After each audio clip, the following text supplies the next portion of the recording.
Hi, Chris Palmer here. Today we're going to talk about how to lay out a small wood shop. Here are a few points you want to think about when you're laying out your wood shop. Number one, tool location.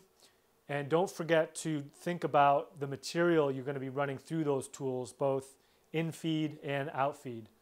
Number two, where you're going to store your hand tools and what sort of surfaces do you need to work on.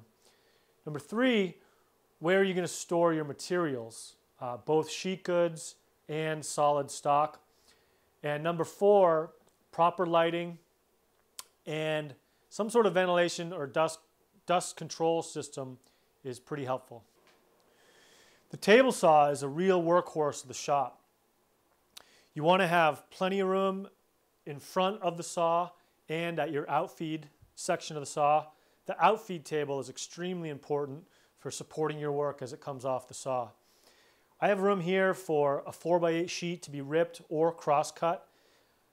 You want to keep all your push sticks, your cross-cut sled, everything you need to work on the table saw right nearby, but out of the way when you're not using them.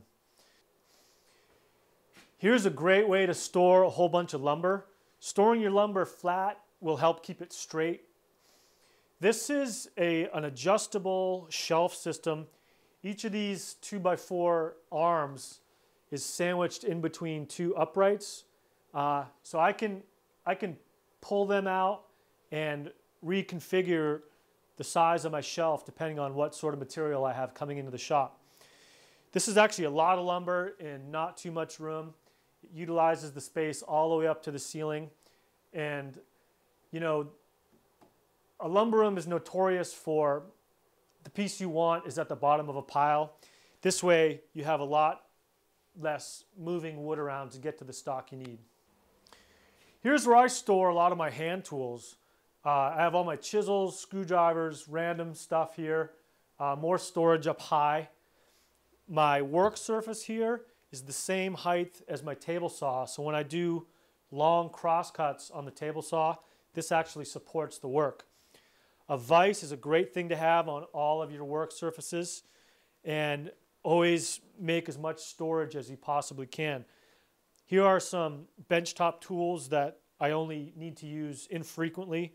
My surface planer and my mortising machine. I don't need to use them every day, so when I'm not using them, they live right here, save a lot of space in the shop. Thanks for watching. I'm Chris Palmer. That's how you lay out your home wood shop.